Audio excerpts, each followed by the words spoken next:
Anxiety is the dizziness of freedom. Kierkegaard once wrote that. And I think about it every time a thought rises inside me, but never makes it out alive. Freedom should feel like wings. But to me, it feels like standing on the edge of a cliff, knowing I could step forward, but my body swears it's safer to freeze. The strangest thing, no one else even notices. They laugh, they scroll, they keep talking. But me? I'm stuck with a thought pressed like a bird against glass. Wanting out, afraid of the air. I tell people I'm fine. I even joke about it. Oh, I'm just quiet today. But the truth? Quiet isn't natural for me. Quiet is defense. Quiet is survival. And sometimes I wonder if I've been silenced by others, or if my own body betrayed me first. I remember the old me, the one who stayed up late writing poems in the Notes app. Lines about love, about loneliness, about how the moon felt like a witness. Back then, my words were messy, unedited, but alive. I'd send them to friends at 2 a.m., no shame. And sometimes they'd reply with nothing but a heart emoji, but it was enough. Now, I type whole paragraphs and delete them. I watch my own courage dissolve into drafts. It's not that I don't feel anymore, it's that I can't risk being misunderstood. My amygdala doesn't know the difference between a lion in the dark and a laugh that says, "You're too much." When did I start ghosting myself? That's the question that haunts me. The brain is cruel in its protection. Neuroscience says the amygdala fires at threat physical or social, and it steals your words before you can even try. So sometimes silence isn't a choice. It's a seizure, a gate slamming shut, and the gate has a sound.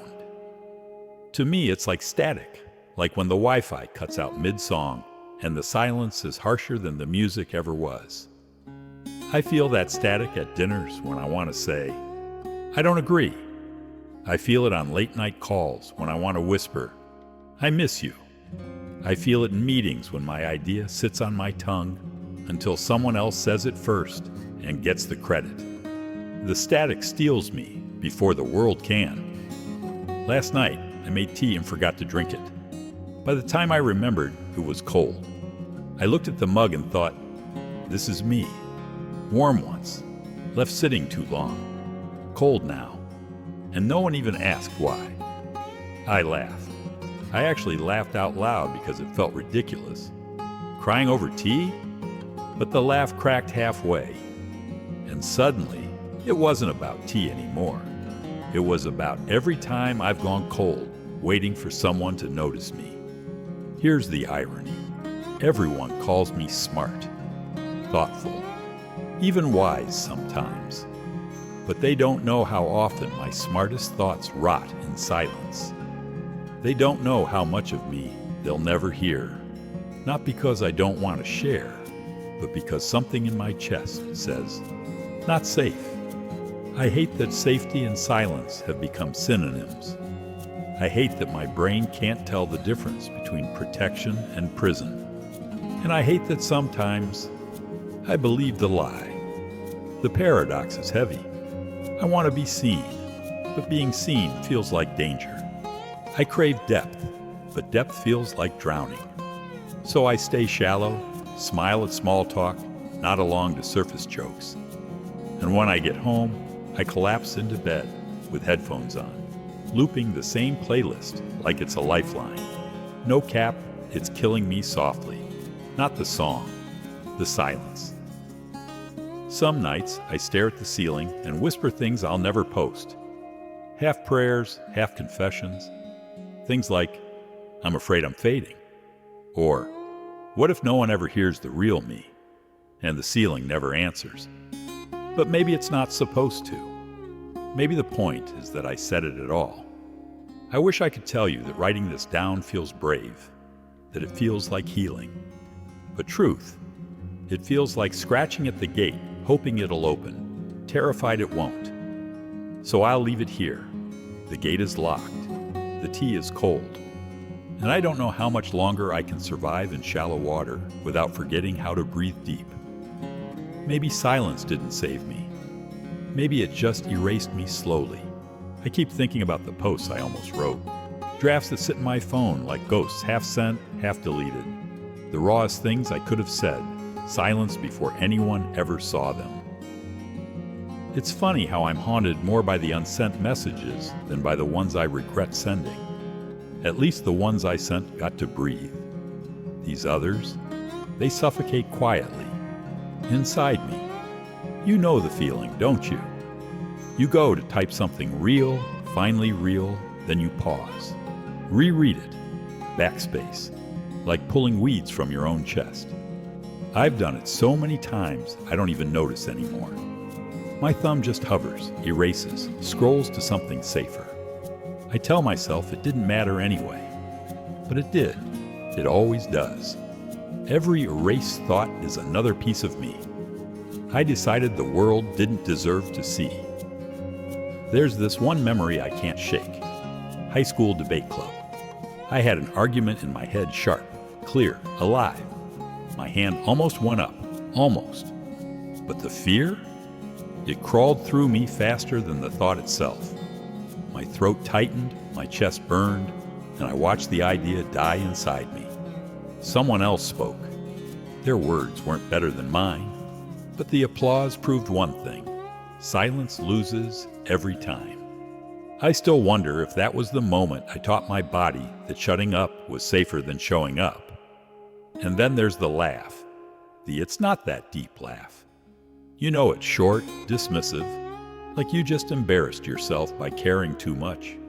I hear it everywhere, in friends' voices when I open up, in comment sections when someone writes something vulnerable. Sometimes I even hear it in my own head before I say anything at all. That laugh is like the gate slamming shut. Not outside, inside. Neuroscience would say my amygdala is just doing its job, protecting me, guarding me against social threat the way it once guarded cavemen from predators. But I'm not running from wolves. I'm running from eye rolls, from silence after honesty, from the sting of being too much in a world that worships small talk. And maybe that's the cruelest part. My brain mistakes rejection for death. So it saves me by killing my voice first. It's ironic, isn't it? People tell me I'm thoughtful. They say I should speak more. They have no idea how many times I tried. No idea how many conversations I've ghosted before they even began. Ghosted and haunted. Because when you don't speak, the words don't disappear. They come back at night. They rattle the gate. They remind you of everything you swallowed. And the more you swallow, the emptier you feel. Sometimes I scroll late at night just to distract myself. TikTok, Reddit, whatever. I see people posting surface jokes, dance trends, filters that make them someone else. And then, every once in a while, I stumble on someone who says something raw. Something about heartbreak, or loneliness, or how it hurts to be alive. And I feel this ache because that's me. That's what I almost said today. But they were brave enough to speak it. And I wasn't. It shouldn't be funny, but it is. Last week I microwaved leftovers in the dark. Didn't even bother with the lights. Ate, standing at the counter like some side character in a movie that forgot to write me lines. I laughed halfway through a bite because it hit me I used to be main character energy. Now, I'm background noise in my own story. And I don't know when that shift happened. The gate doesn't always slam loud. Sometimes it just whispers, "Not today." And I listen. I stay quiet in group chats. I nod instead of disagreeing. I say it's fine when it's not. These aren't dramatic betrayals. They're tiny cuts, paper-thin silences that add up until one day you realize you're bleeding without anyone noticing. Maybe not even you. What if silence isn't protecting me? What if it's burying me alive? That's the question that keeps echoing. Because lately, the weight of unspoken words feels heavier than the risk of saying them. like drowning in shallow water, not from depth, but from staying too long under. The locked gate creaks in my chest tonight. I imagine pushing it open, just once, saying what I really mean. Not to be wise, not to be impressive, just to be real. And maybe no one claps, maybe someone laughs, but at least I'd know my words didn't die inside me. There's a cruel trick my body plays on me. The moment I have something worth saying, something alive, urgent, real, my throat closes. My chest locks. My brain flickers like a screen gone black. It feels like betrayal. But science says it's biology, the amygdala. My brain's alarm bell doesn't just fear danger, it fears depth. That tiny almond-shaped knot in my head has one job: keep me safe. It's supposed to sound the alarm when a car swerves into my lane, or when a dog growls too close.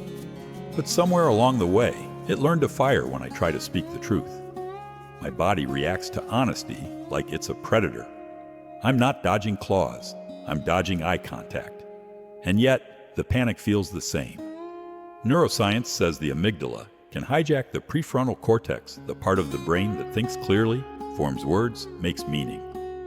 When fear rises, logic falls. That's why I go blank. Why I forget my own point. Why the smartest ideas rot inside me. It's not weakness, it's wiring. Still, try explaining that to the silence after you freeze. No one claps for science when your voice fails. Kierkegaard once said, "Anxiety is the dizziness of freedom." And maybe this is what he meant, that standing on the edge of honesty feels like vertigo, like the whole world could tilt if I step forward. And the amygdala, faithful guard dog that it is, barks me back from the edge. Stay shallow, stay safe, stay unseen. But freedom was never supposed to feel like exile. Sometimes I wonder what version of me is locked behind that gate. What poems I never wrote. What friendships I never deepened. What love I never found because I swallowed instead of speaking. I imagine that version of me pacing inside furious, fists against the bars screaming to be let out. And the worst part? I hear him, but I don't set him free. It's almost funny how my brain confuses applause with attack. Like last week, I spoke up in a meeting, heart pounding, hands damp. When they agreed with me, I smiled on the outside. But inside, the alarm still blared. My body didn't care that I was right. It only cared that I was exposed. That moment proved it. Sometimes, even validation feels like danger. I try to joke about it. I tell my friends, guess I'm in my villain era sabotaging myself before anyone else can. They laugh, I laugh too. But the joke tastes bitter, because truth is, I'm not a villain.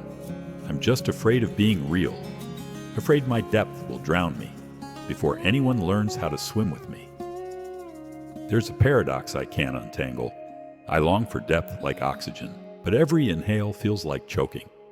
And maybe that's why silence feels safer, not better, just safer.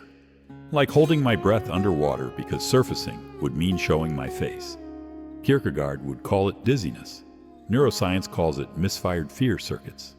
Me, I call it the slowest kind of suffocation. But here's the shift. I'm starting to see the gate differently. Maybe it isn't locked to keep me out. Maybe it's locked because I haven't trusted myself to walk through. The amygdala isn't evil, it's just scared. And maybe I need to whisper back to it, I'm not in danger, I'm just alive. The twist is this. The smarter the thought, the louder the alarm. Because depth doesn't just risk misunderstanding, it risks intimacy. And intimacy means someone could actually see me. What if that's what I've been running from? Not rejection, not ridicule, but being fully seen. I don't have answers yet. Only this. The science explains the silence, but philosophy names the ache. My brain mistakes freedom for threat. My soul calls it longing. And between them, I stand dizzy, waiting for the courage to move. The more I sit with it, the more I realize silence isn't random, it's patterned. My fear has choreography steps that makes me repeat until my life looks like a loop tick-tock sound. Different day, same silence. And maybe if I name the moves, I can finally see them for what they are. survival tricks that became self-erasure. 1. Amygdala equals social gatekeeper. It always starts the same way. The choke. The sudden knot in my throat when I want to speak. People think I'm shy or polite or just letting others go first. But inside, it's war. My body screams that rejection is fatal, that honesty equals exile. The gate slams down before the words escape, and I sit there nodding along while my soul whispers, "This isn't death, it's memory." A memory of every time I was laughed at. A memory my body mistook for prophecy. 2. Fear circuits hijack depth. Then comes the blankness. The idea was alive a moment ago, crisp, sharp, ready. But the amygdala hits the panic button, and suddenly my mind's a fogged mirror. The smarter the thought, the faster it vanishes. I look calm, even bored. But really, I'm holding a funeral for my own brilliance. And later, I replay the conversation, word for word, thinking of what I should have said. Truth is, I wasn't stupid. I was stolen by fear circuits that convinced my brain survival mattered more than expression. 3. Why smart feels unsafe. Finally, the downplay. Even when I do speak, I sand the edges off my truth. Say it softer, say it like a joke. Shrink it before someone else can cut it down. Because I learned somewhere along the way that shallow equals safe. That depth invites danger. And so I tell stories like footnotes. I laugh after sentences that were meant to matter. And every time I do, I feel myself dissolve a little. Safe? Maybe. But also slowly erased. It's strange how the gate doesn't just keep me out, it teaches me to stop knocking, to stay quiet, to play small, to smile like silence was my choice all along. And people buy it. They call me calm, easygoing, laid back. They don't see the truth. That calm is just panic with better posture. The irony is, I used to think silence meant strength, that staying quiet in the face of conflict was maturity, that holding my tongue was noble. Maybe that's the lie that got me stuck mistaking self-erasure for self-control. And now I wonder, how much of me have I thrown away trying to look composed? Sometimes I think about posting it all online, the thoughts I delete, the truths I soften, the fears I disguise, just dumping them into the void, like confession. But then I picture the laugh react emojis, the "it's not that deep" comments, and my thumb freezes again. It's not that I don't have something to say, it's that I'm terrified of what happens when silence isn't an option anymore. But here's the quiet shift. I'm starting to see the pattern not as failure, but as language. My silence means something. It's not emptiness, it's evidence. Evidence that I've been carrying memories my body still thinks are present threats. And maybe, just maybe, I can learn to talk back to them. To whisper, "I know you're scared, but I'm not dying. I'm just speaking." Last night, I reheated my tea, that's all. But it felt symbolic. Like maybe I don't have to drink everything cold anymore. Maybe some things can be warmed up again, thoughts, words, even me. The gate didn't open fully, but it creaked. And sometimes a creak is enough to remind you, it isn't rusted shut forever. Safe has kept me alive, but it's also kept me invisible. If I don't stop, what will be left of me? That's the question I can't shake. It hums beneath every conversation I didn't join, every poem I didn't write, every truth I swallowed whole. Silence has been my shield, my comfort blanket, my safest habit. But lately it feels less like protection and more like a cage I welded shut from the inside. I think about old photos sometimes, smiling me, talking me, the version of myself who thought their voice mattered. If silence stays in charge, those photos will be all that's left proof of someone who used to exist. Because the me I'm becoming, he's fading, slowly, gently, invisibly.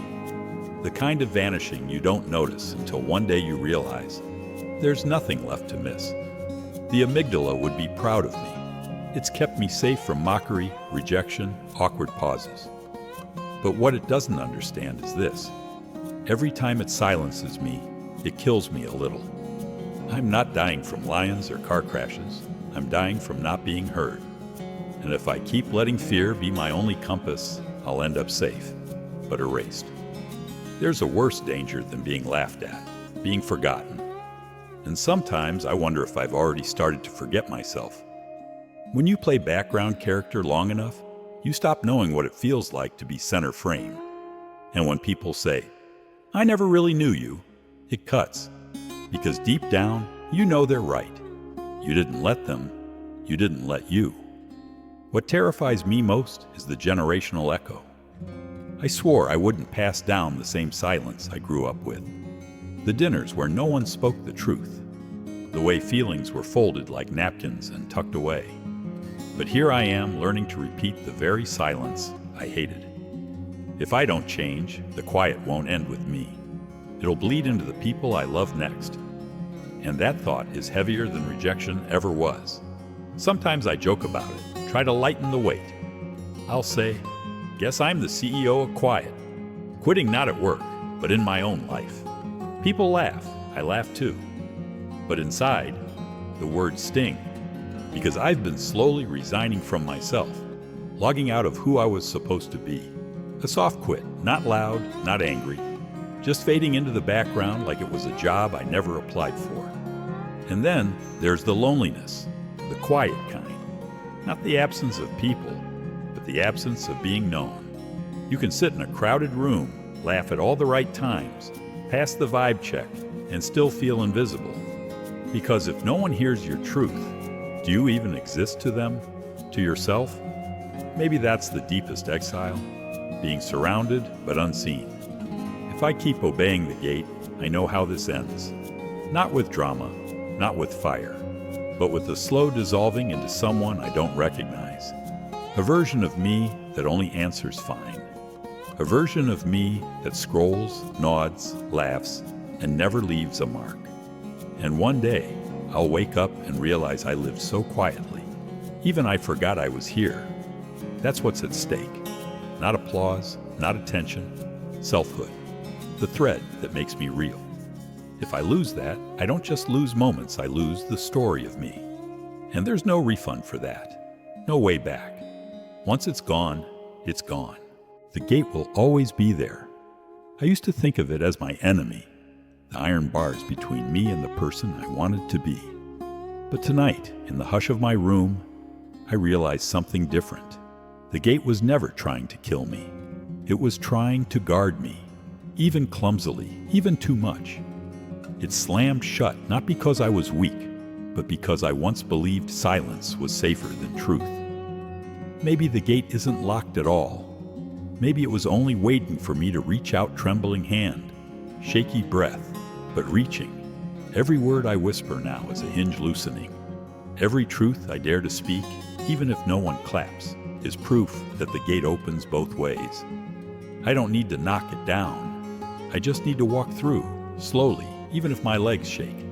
Tonight, I lit a candle. Small, ordinary, just wax and wick. But when the flame steadied, I saw it. How the light flickered against the wall, making shadows move. For so long, I feared shadows as proof of my darkness. Now I see them differently. Shadows only exist when there's light. Maybe my fear is proof, not of emptiness, but of depth.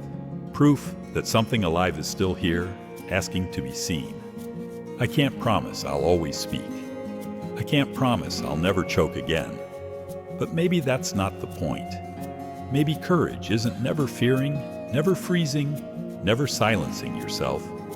Maybe courage is noticing the silence and saying, "Not this time, not forever." And if my voice trembles, if my sentence cracks, so be it. Cracks let light through. There's a kind of surrender in this. Not giving up, but giving in. To the truth that healing doesn't always mean loud victories. Sometimes it's just sitting in a room with cold tea, finally drinking it anyway. Sometimes it's letting your chest burn with a thought and speaking it even if your hands shake. Sometimes it's whispering, "I'm still here," to no one but yourself, and realizing that was who you needed to tell all along.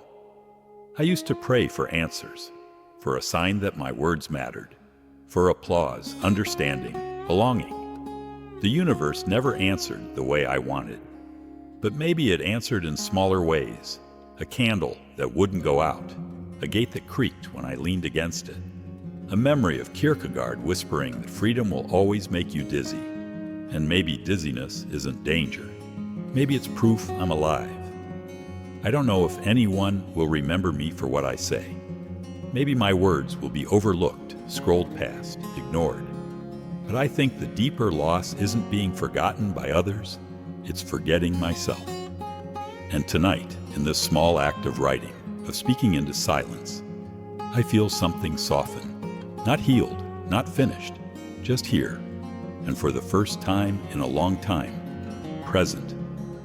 The gate stands in front of me. I touch it. It groans, creaks, shifts.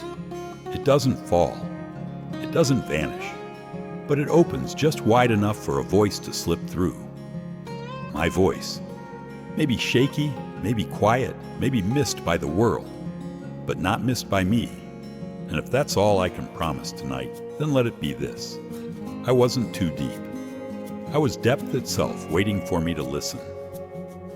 Sorry if this feels unfinished, but maybe unfinished is exactly what staying alive means.